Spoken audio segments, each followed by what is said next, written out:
Assalamualaikum teman-teman, kembali lagi dengan saya Fida di channel YouTube Fida Bacain Buku. Apa kabar? Alhamdulillah ya teman-teman, sampai saat ini kita selalu dalam keadaan baik, sehat dan berbahagia. Alhamdulillah, alhamdulillah, alhamdulillah. Teman-teman, kita akan baca buku Otodidak Jago Kuasai Bahasa Inggris dari Nol.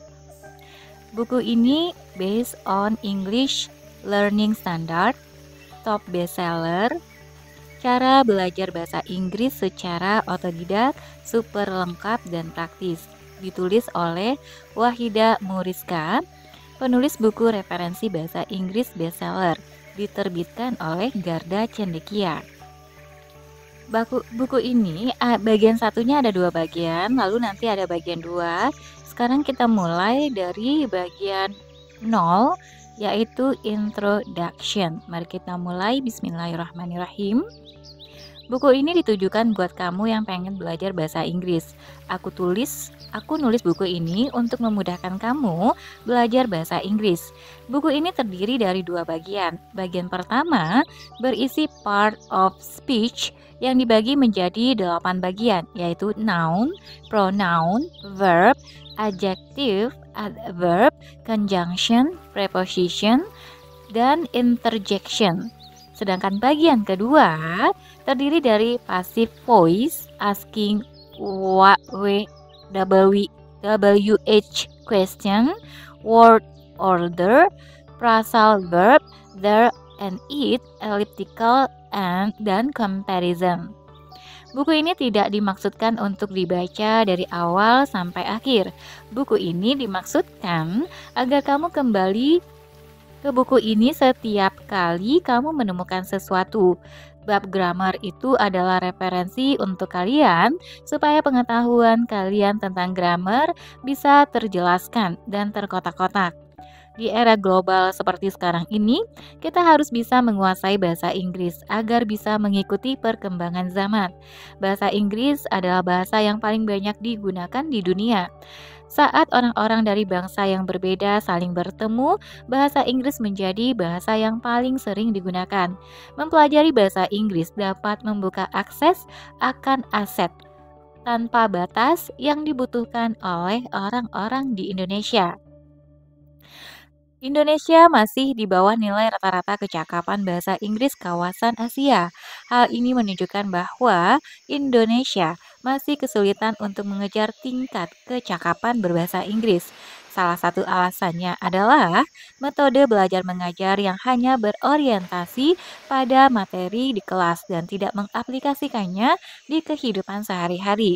Oleh karena itu, dapat disimpulkan bahwa pelajar Indonesia membutuhkan efektivitas dan metode pembelajaran yang tepat untuk meningkatkan kemampuan berbahasa Inggris.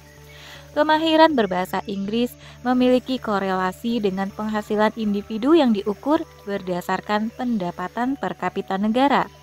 Semakin tinggi tingkat kemampuan bahasa Inggris suatu negara, maka semakin besar pula rata-rata pendapatan penduduk di negara tersebut. Dalam beberapa dekade terakhir, banyak pemimpin yang membangun hubungan internasional dan mendirikan perusahaan internasional. Hal ini diiringi dengan transisi dalam industri yang berbasis ilmu pengetahuan dan teknologi, sehingga mendorong kebutuhan SDM berkualitas. Salah satunya memiliki kemampuan bahasa Inggris yang lebih baik. Memiliki kemahiran berbahasa Inggris akan memberikan peluang bagi kita untuk mengakses berbagai ide, studi kasus, atau jaringan yang lebih luas. Ada banyak cara menyenangkan untuk melatih kemampuan berbahasa Inggris. Hal pertama yang perlu kamu lakukan adalah mengubah pengaturan bahasa di smartphone ke dalam bahasa Inggris. Biasakan diri untuk membaca instruksi penggunaan dan keterangan di ponsel dalam bahasa yang ingin kamu kuasai. Yang kedua adalah biasakan menonton film barat dengan subtitle bahasa Inggris. Kamu bisa belajar berbagai macam kosakata dan tenses lewat subtitle tadi. Yang ketiga, Bacalah novel bahasa Inggris dengan cerita dan tata bahasa yang ringan. Keempat, cobalah menghayati lagu berbahasa Inggris. Cari liriknya dan pelajari maknanya. Kelima, coba berkomunikasi menggunakan bahasa Inggris dengan temanmu. Yang terakhir, kamu bisa belajar bahasa Inggris melalui instruksi dalam game online. Bahasa Inggris itu mempunyai struktur tata bahasa yang sangat berbeda dengan bahasa Indonesia. Karena perbedaan bahasa Inggris dan bahasa Indonesia yang sangat banyak, seringkali menerjemahkan kata per kata itu artinya bakal beda jauh. Yuk kita lihat apa bedanya. Satu, sintaksis. Yang pertama adalah sintaksisnya. Sintaksis adalah susunan kata-kata dalam kalimat. Dalam bahasa Inggris, kalimat hanya diawali dengan 5W 1H. Who, what, when, where, why, how. Contohnya, what is your name? Where do you live? Dalam bahasa Indonesia, kalimat tanya diawali dengan subjek. Contohnya, namamu siapa? Kamu tinggal di mana? Dalam bahasa Inggris, kata sifat berada sebelum kata benda. Contohnya, beautiful girl, handsome man. Dalam bahasa Indonesia, kata benda berada sebelum kata sifat. Contohnya, cewek cantik, cowok ganteng. 2. Bentuk jamak. Dalam bahasa Inggris, menyatakan bentuk jamak dengan tambahan s atau es. Contohnya, books, bags, tables, chairs, glasses. Ada beberapa kosakata jamak yang mengalami perubahan bentuk. Contohnya, knife menjadi knives, woman jadi woman, man jadi man, child jadi children, mouse menjadi mice, person menjadi people, tooth menjadi teeth. Lalu ada yang tidak perlu diganti, contohnya sheep, deer, fish. Dalam bahasa Indonesia, menyatakan bentuk jamak dengan pengulangan, contohnya buku-buku, tas-tas, meja-meja, kursi-kursi, gelas-gelas. 3. Kata ganti. Dalam bahasa Inggris, terdapat perubahan kata ganti orang tunggal saat menjadi subjek atau objek. Contohnya, she buys fruit. Father gives her much money. Pada contoh pertama, menggunakan kata she karena posisinya sebagai subjek. Pada kalimat kedua, berubah menjadi her karena posisinya sebagai objek. Dalam bahasa Indonesia, kata ganti orang tunggal tidak mengalami perubahan. Contohnya, dia perempuan membeli buah. Ayah memberi dia perempuan maksudnya banyak uang. Kedua kalimat ini dianya tetap menggunakan kata dia tanpa perubahan apapun, tanpa ada keterangan laki-laki atau perempuan. 4. Kata kerja. Dalam bahasa Inggris, terdapat perubahan kata kerja sesuai dengan waktu terjadinya peristiwa tersebut dan juga subjeknya. Contohnya, I studied English. She is studying English. We will study English. He studied English. She has studied English. They have studied English. Dalam bahasa Indonesia tidak ada perubahan. Contohnya, aku dulu belajar bahasa Inggris. Dia, perempuan maksudnya, sedang belajar bahasa Inggris. Kami akan belajar bahasa Inggris. Dia, laki-laki maksudnya, belajar bahasa Inggris. Dianya tetap menggunakan kata dia saja. Mereka sudah belajar bahasa Inggris. Aku bukanlah penggemar grammar, tapi sebagai pecinta bahasa, pasti aku berkali-kali harus bertemu grammar di setiap bahasa asing yang kupelajari. Maka dari itu, di bab ini, aku menstruktur cara belajar grammar yang sistematis dan bakal ngebantu kamu untuk men-tackle grammar.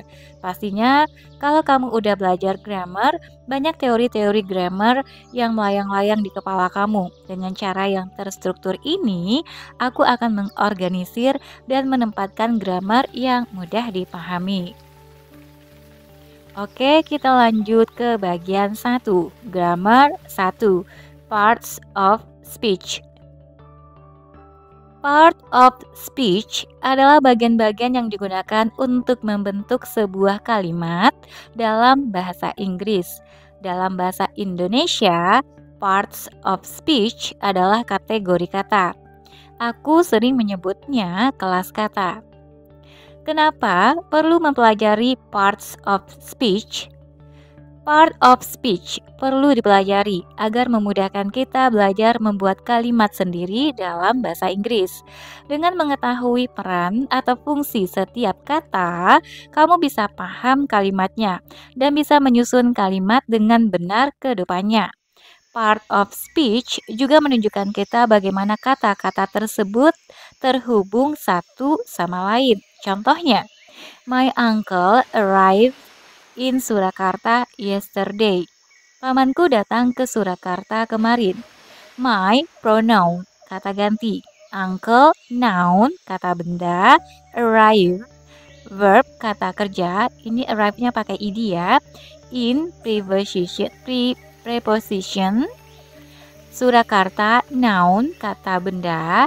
Yesterday, adverb, kata keterangan. Tenang, di sini kita akan bahas satu per satu secara singkat. Di beberapa bab berikutnya, kita akan breakdown setiap part of speech supaya kamu lebih mengerti. Ada 8 bagian dari part of speech, yaitu A. Core, yaitu noun, verbs, pronouns. B. Modifier, adverb, adjective. C. Joiners, conjunction, preposition, interjection.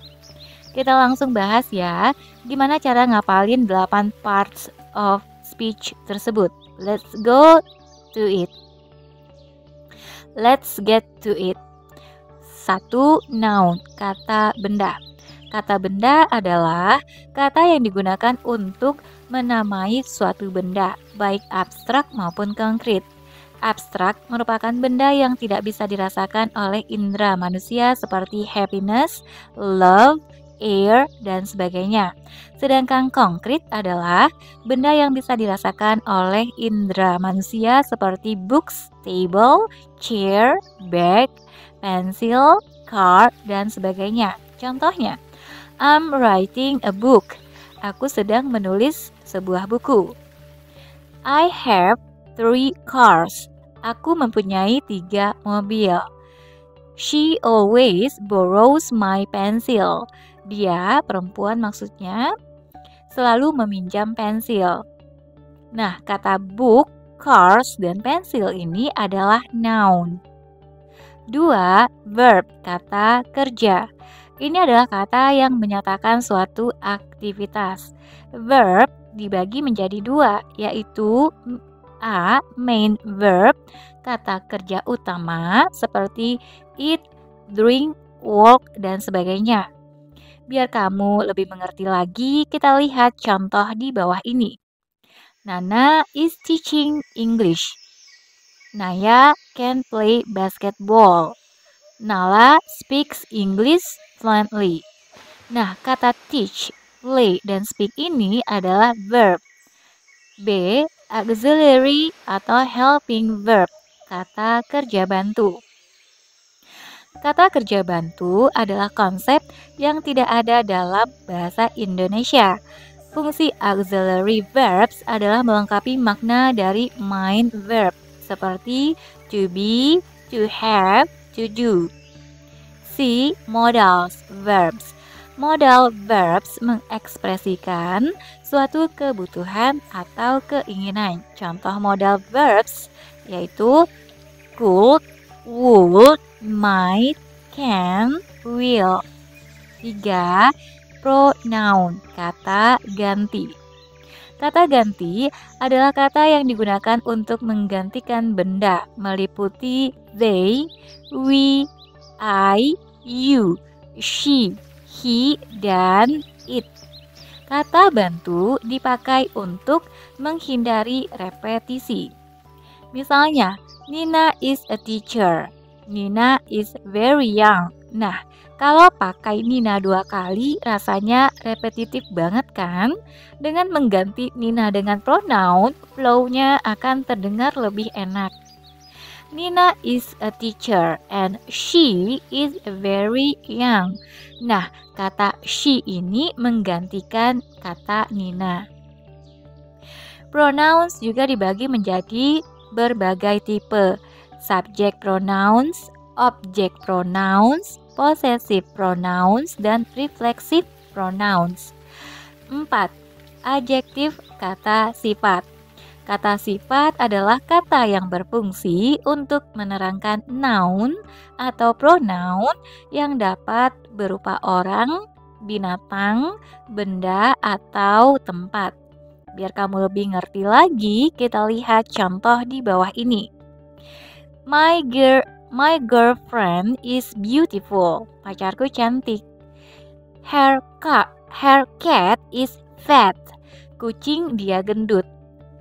This book is really boring. Buku ini membosankan banget. Jadi dari contoh pertama di atas, my girlfriend is beautiful menjelaskan kalau kata beautiful ini mendeskripsikan noun my girlfriend, pacarku. Terus buat contoh yang kedua, her cat is fat. Ini menjelaskan kalau kata fat ini mendeskripsikan cat. Oke, biar lebih paham, kita bahas contoh yang ketiga. Contoh ketiga ini sama dengan contoh pertama dan kedua, di mana kata boring mendeskripsikan the book. Udah mulai ngerti kan? Nah, berikut adalah daftar beberapa kata sifat yang paling sering digunakan dalam bahasa Inggris. Bakal berguna banget deh kalau kamu ingat kata-kata ini. 1. Amazing, menakjubkan. 2. Angry, marah. 3. Awful, mengerikan. 4. Bad, buruk. 5. Beautiful, cantik. 6. Big, besar. 7. Bitter, pahit. 8. Black, hitam. 9. Blue, biru. 10. Bored, bosan. 11. Brave, berani. 12. Brief, singkat. 13. Bright, cerah. 14. Busy, sibuk. 15. Calm, tenang. 16. Careful, hati-hati.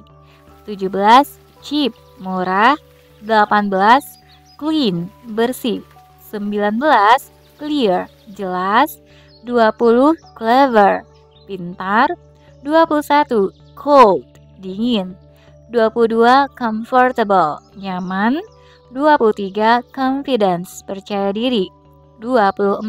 Dark, gelap. 25. Delicious, enak. 26.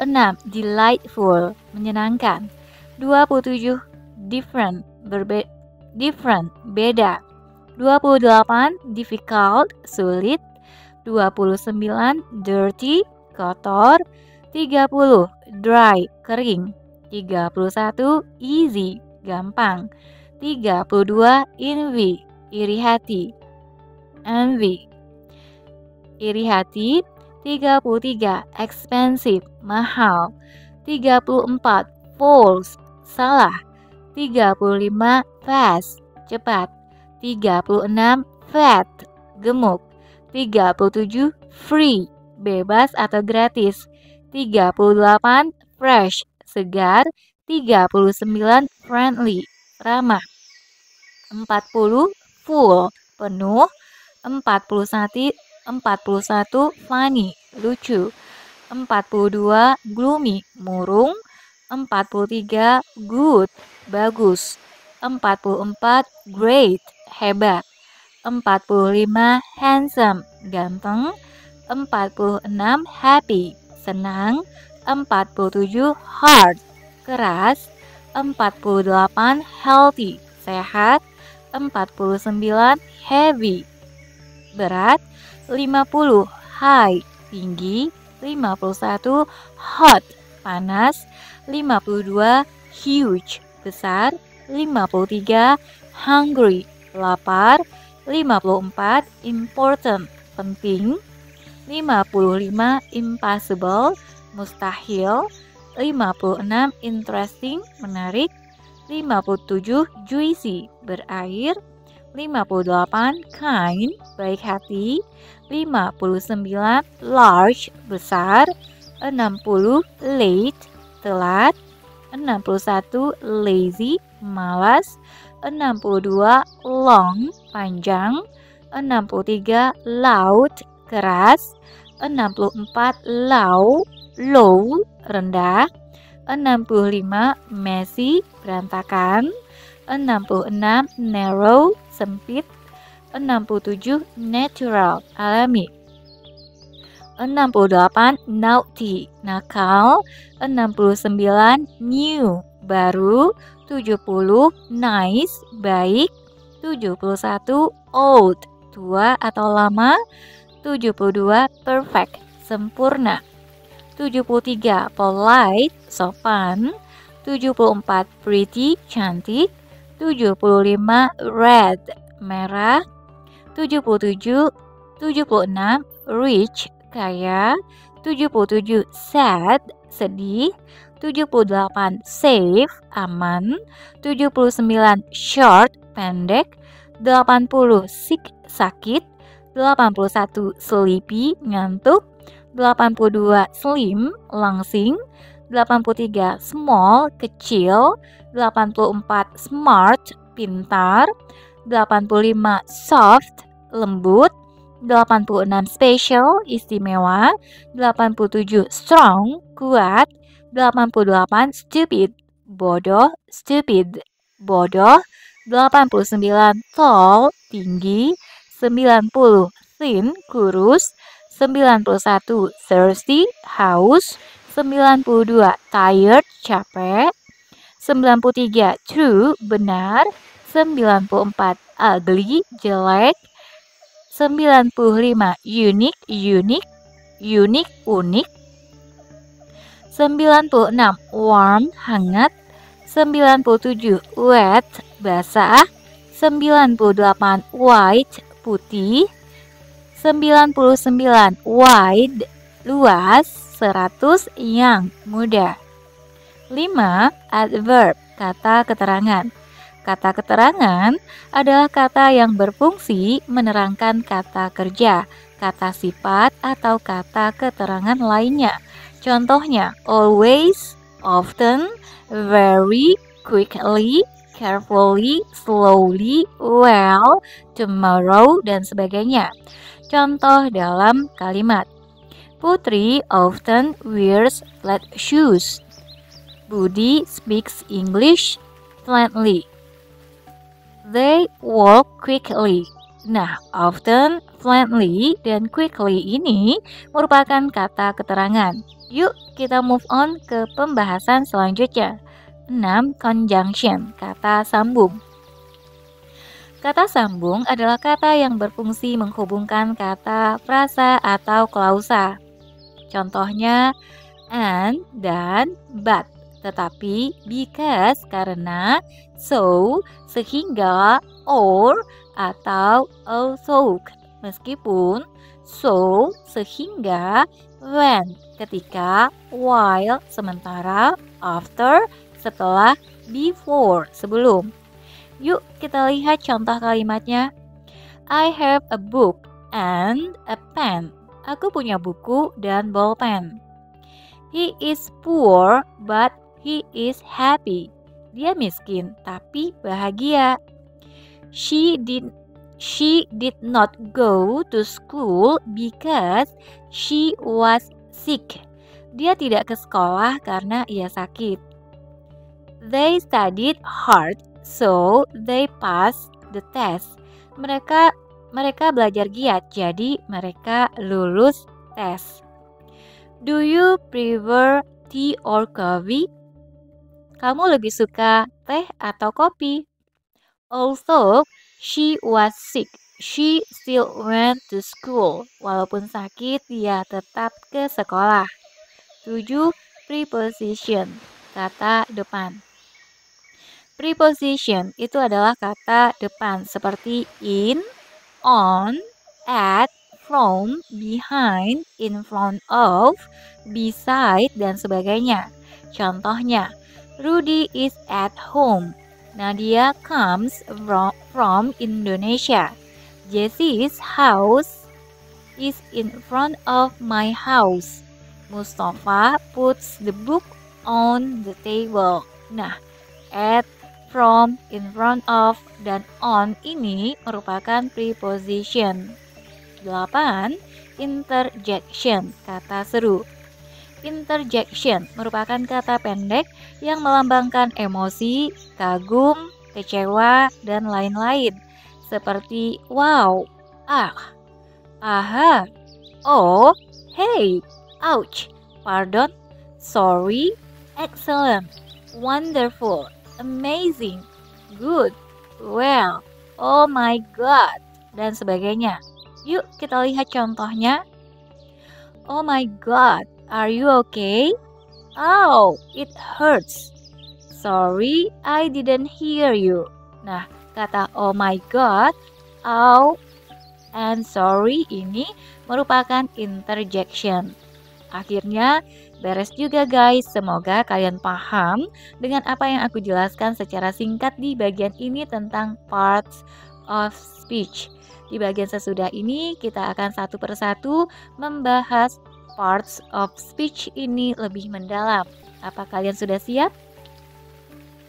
1. Verbs.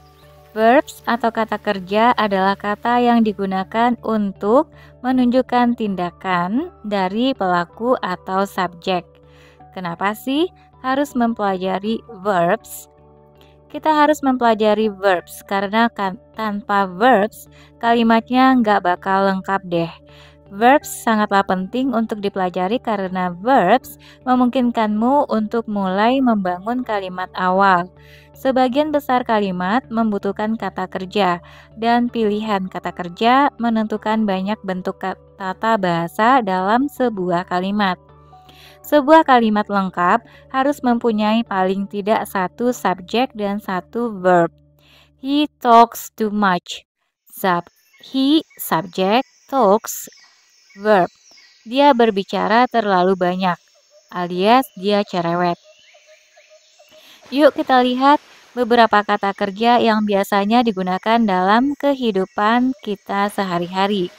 To be adalah is, am, are atau was, were. To do melakukan, to have mendapatkan, to come datang, to go pergi, to see melihat, to seem terlihat, to give memberi, to take mengambil, to keep menyimpan, to make membuat, to put meletakkan, to send mengirim, to say mengatakan, to let membiarkan, to get mendapatkan. Lanjut, 1. Infinitives. Bentuk dasar suatu verb. Apa itu infinitive? Infinitive adalah bentuk dasar suatu verb. Seperti adalah to work, to travel, to play, to live. Sedangkan bare infinitives adalah bentuk infinitif tanpa preposisi to di awalnya. Ada dua jenis infinitif yang perlu kita ketahui, bare infinitif dan to infinitif. 1. Bare infinitif. Bare infinitif adalah infinitif tanpa to. Ini cara penggunaan bare infinitif. A. Bare infinitif digunakan setelah modal verb can, may, must, will, should. Yuk kita lihat contohnya. Budi can play the guitar. Budi bisa main gitar. You may go now. Kamu boleh pergi sekarang. Students must wear uniform. Siswa-siswa harus memakai seragam. My dad will buy a new car. Ayahku akan beli mobil baru. You should take a rest. Kamu sebaiknya istirahat. Bare infinitive digunakan setelah kata kerja indrawi. See, watch, notice, make, let, hear, listen, feel. Yuk kita lihat contohnya. Hapsari saw the children cross the street. Hapsari melihat anak-anak menyeberang jalan. Fajar felt the house shake. Fajar merasa rumahnya bergetar. Andri saw him climb the wall. Andri melihatnya memanjat tembok. Raffi heard the man sing a song. Raffi mendengar lelaki itu menyanyikan lagu. See, bare infinitive digunakan setelah make, have, let, help, now. Yuk kita lihat contohnya. Nagita makes me learn English. Nagita menyuruhku belajar bahasa Inggris. Ayu has the carpenter repair the broken door. Ayu menyuruh tukang kayu memperbaiki pintu rusak. Indri lets the man leave her house. Indri menyuruh lelaki itu meninggalkan rumahnya. The bare infinitive digunakan setelah auxiliary verb. Do, does, did, don't, doesn't, didn't. Yuk kita lihat contohnya. Why do you love me? Mengapa kamu mencintaiku? I don't like you. Aku nggak suka kamu. Ivan doesn't come here every day. Ivan tidak datang ke sini setiap hari. Does Ivan come here every day? Apakah Ivan datang ke sini setiap hari? They didn't go to the beach last week. Mereka tidak pergi ke pantai minggu lalu. Did he go to the beach last week? Apakah dia pergi ke pantai minggu lalu? 2. To infinitive. To infinitive adalah kata kerja yang didahului oleh to. To infinitive mengikuti kata kerja berikut. To infinitive mengikuti kata kerja berikut. Advise, menganjurkan. Agree, setuju. Allow, mengizinkan. Appear, muncul. Arrange, mengatur. Ask, menyuruh. Attempt, mencoba. Beg, memohon. Begin, memulai. Care, mempedulikan. Choose, memilih. Continue, melanjutkan. Dare, menantang. Decide, memutuskan. Demand, menuntut. Deserve, berhak. Expect, berharap. Fail, gagal. Forget, lupa. Help, membantu. Hesitate, ragu. Hope, berharap. Instruct, menyuruh. Intend, bermaksud. Invite, mengundang. Learn, mempelajari. Manage, mengatur. Need, membutuhkan. Over, menawarkan. Persuade, mengajak. Plan, merencanakan. Prepare, menyiapkan. Pretend, berpura-pura. Promise, berjanji. Refuse, menolak. Remember, ingat. Remind, mengingatkan. Start, mulai. Struggle, berjuang. Tell, menceritakan. Threaten, mengancam. Try, berusaha. Want, ingin.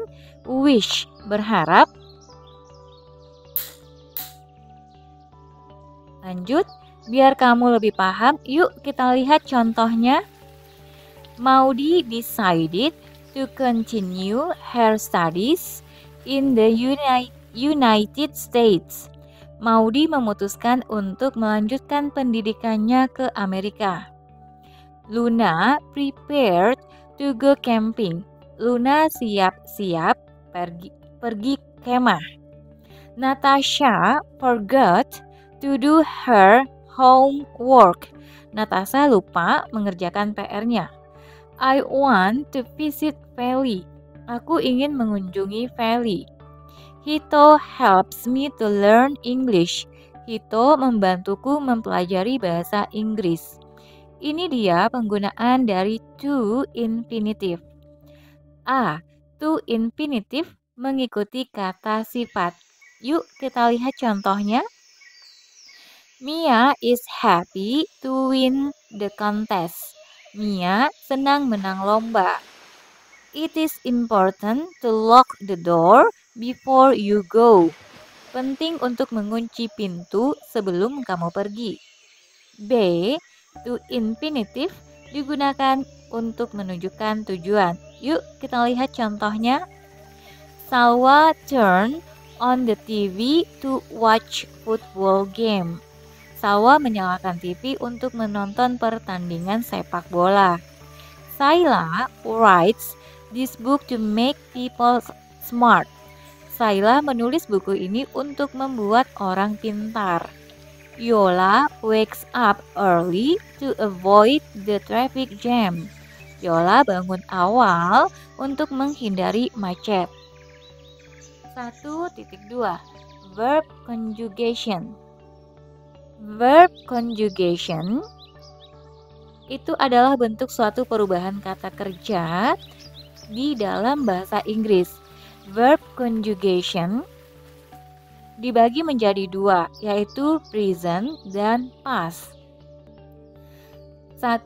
Verb conjugation, present. Conjunction atau conjugation ya? Ini sesuai tulisannya aja ya. Contoh, I am a good student. Saya seorang murid yang baik.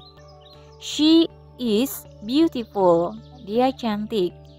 He is handsome. Dia tampan. It is a nice book. Ini buku yang bagus. They are happy. Mereka senang. You are strong. We are strong. Kami kuat. You are smart. Kamu pintar.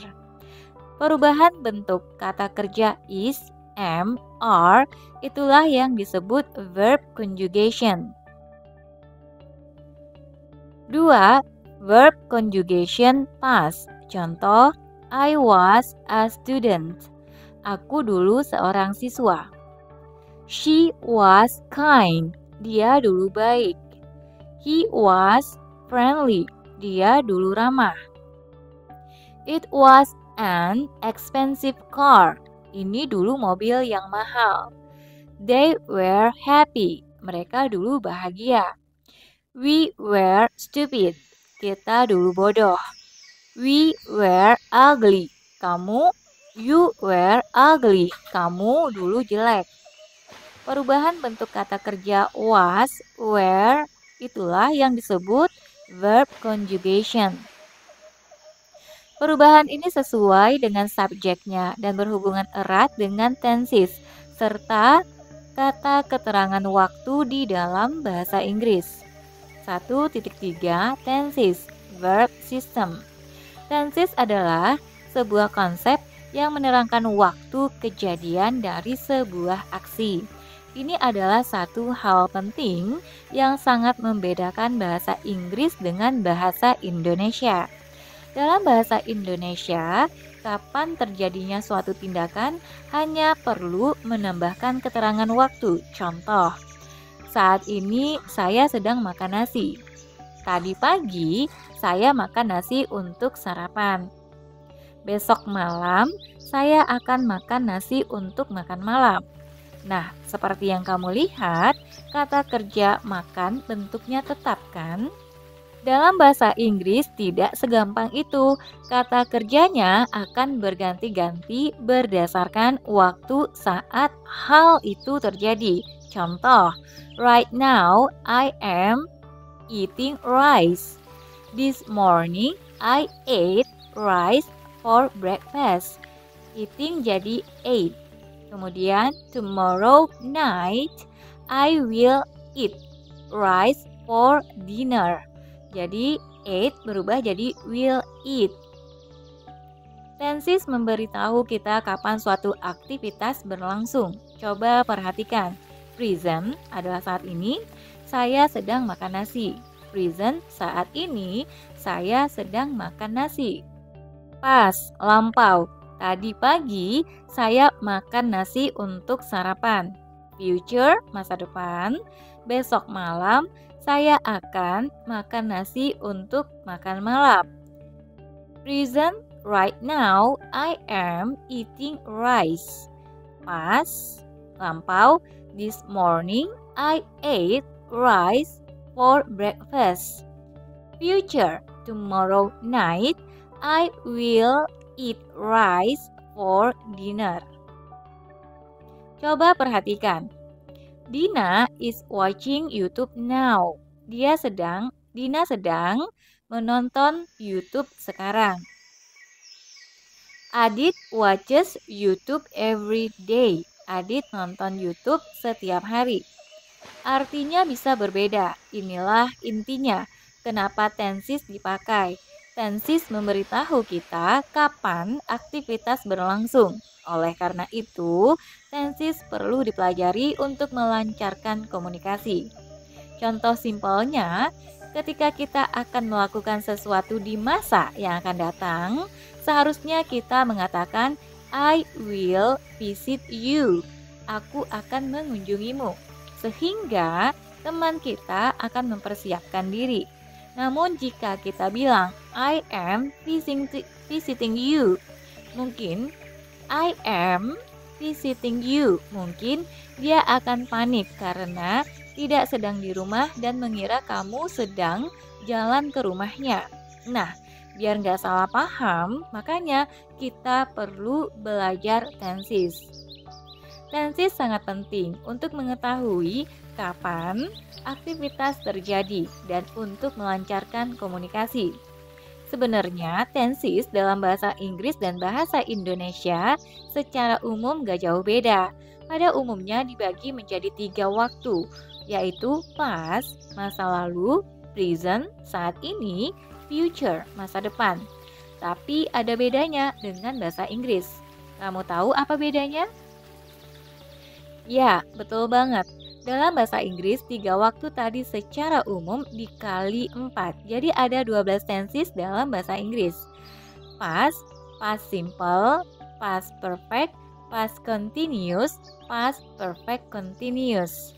Present, present simple, present perfect, present continuous, present perfect continuous. Future, future simple, future perfect, future continuous, future perfect continuous. Jadi, tenses ini apa aja? Setiap tenses ini dikali 4 karena ada 4 performa dalam bahasa Inggris. Ada simple, ada perfect, ada continuous, progresif, dan perfect continuous, perfect progresif.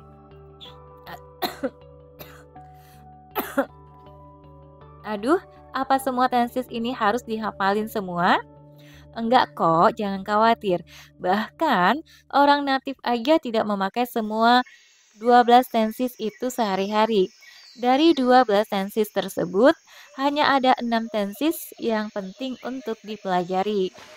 Kita akan bahas satu persatu secara singkat dan jelas serta penggunaannya atau kapan kalian akan menggunakannya. Jadi aku akan kasih pengertian dan cara pemakaian tenses ini. Let's get to it. 1. Simple present. Simple present ini biasanya menyatakan sebuah kebiasaan, fakta, atau pengetahuan umum yang berlaku saat ini juga. Bukan berarti kamu mengutarakan sesuatu menggunakan simple present ini yang sedang kamu lakukan saat ini. Kamu bisa lihat dari gambar timeline di bawah ini buat memudahkan kamu mengingatnya kapan simple present ini digunakan. Present simple used to talk about habits, general truth, facts that are true in the present moment. Past ada di belakang, present ada di tengah saat ini, future ada di depan. Kalimat positif verb, subjek ditambah verb 1, buka kurung s atau es. Non-verb, subjek ditambah is garis miring m garis miring r ditambah non-verb, yaitu ada noun, adjective, adverb. Ini adalah untuk yang non-verb, yang bukan kata kerja.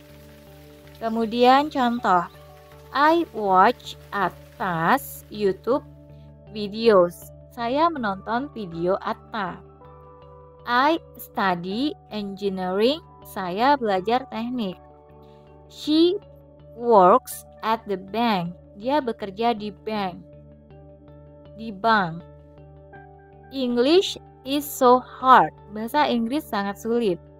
Contoh di atas, saya menonton video Atta. Bukan berarti kamu saat ini sedang menonton video Atta, tapi itu lebih menjelaskan kalau kamu memang nontonin video Atta dan masih berlaku saat ini juga.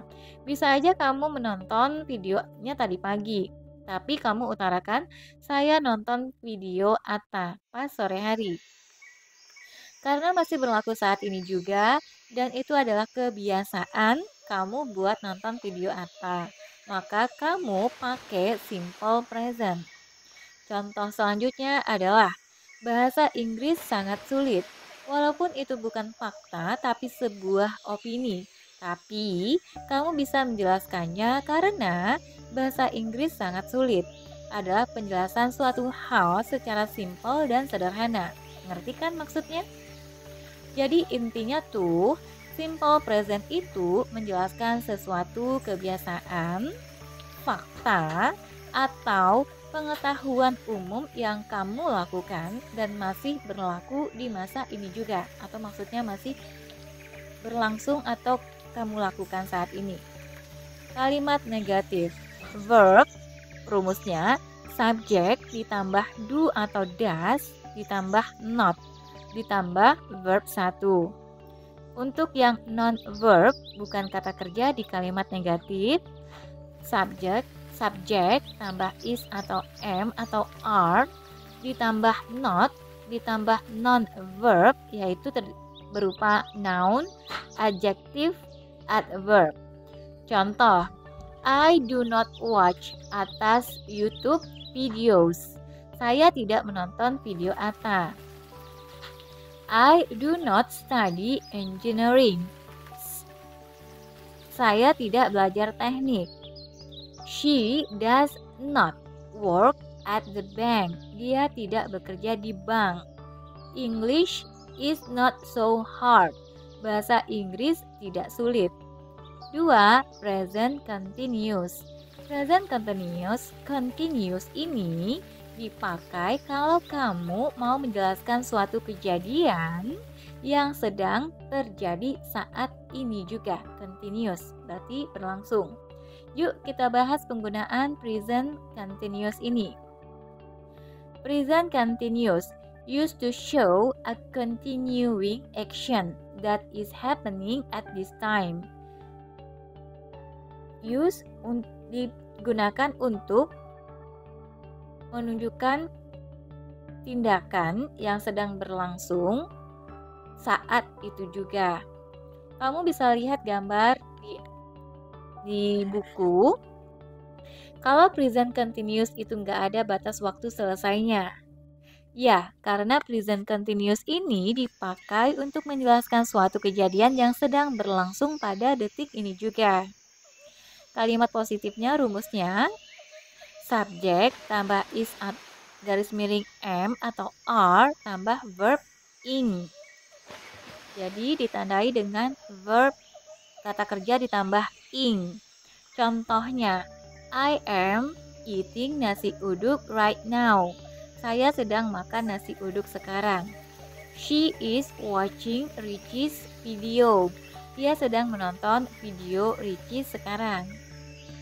Di contoh pertama, kamu sedang menjelaskan kalau kamu sedang makan saat ini. Artinya, kamu menjelaskan hal itu hanya berlaku saat kamu sedang mengerjakannya. Oke, biar lebih paham kita bahas contoh kedua.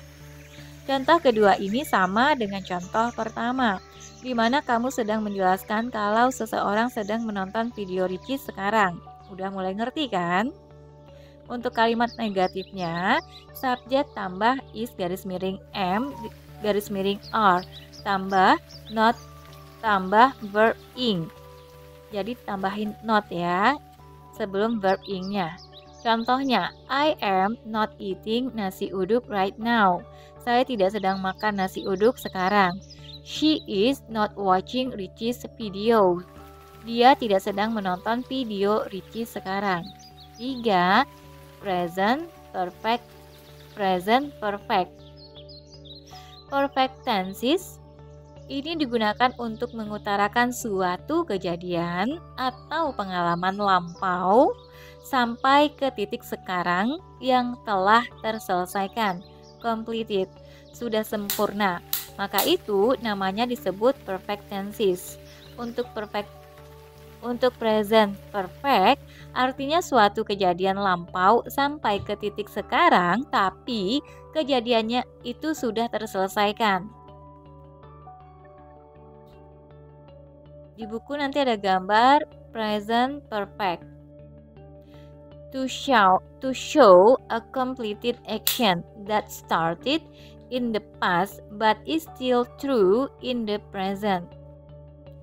Kita bisa lihat di diagram di mana waktu kita sekarang itu ada di logo. Dan kalau ngomongin perfect present pasti berkaitan dengan waktu sekarang.